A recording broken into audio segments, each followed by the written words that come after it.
Hello! Today we'll be taking you through the grocery store as we explain early rap and hip-hop. As we begin, we see where the store is located. Outside the window, we see the New York City skyline. There is a street sign outside that says South Bronx, which tells us where we're located. It was here that hip-hop was first created in the 1970s. At block parties held here in 1973, some of the techniques that gave the genre its sound were first introduced. Part of the reason hip-hop formed here is that the Bronx was a hub for many different cultures. This multicultural music was most associated with three ethnic groups: African Americans, Caribbean Americans, and Latinx Americans.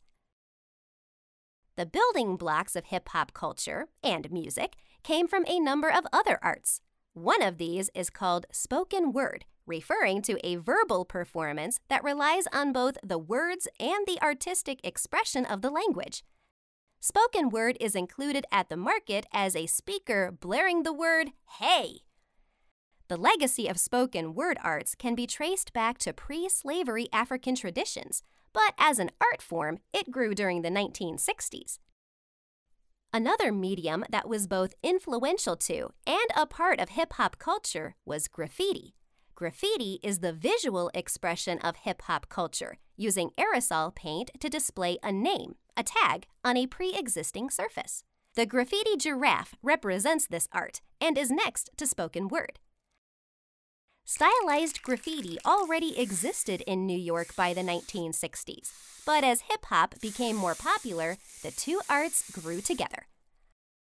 Much of hip-hop's history is tied to individual artists who shaped its early development.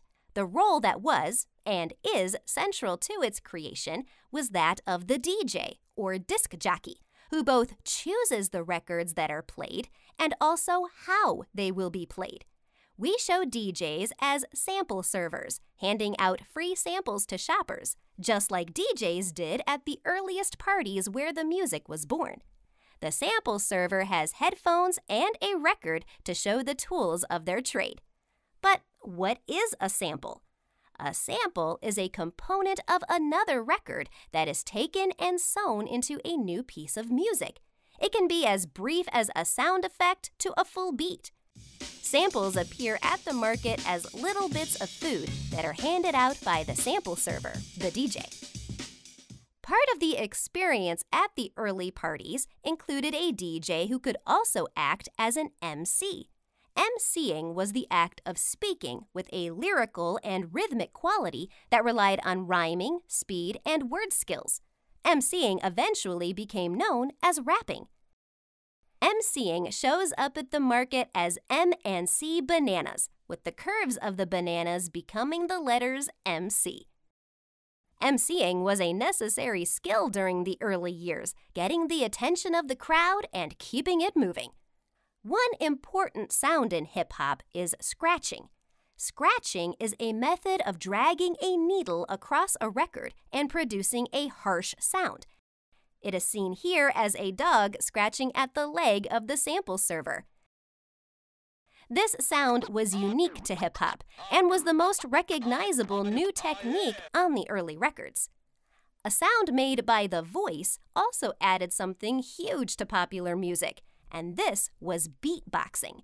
Beatboxing is a form of vocal percussion where the voice and mouth are used to create a variety of sounds that create a rhythmic backbone for a rapper to work over.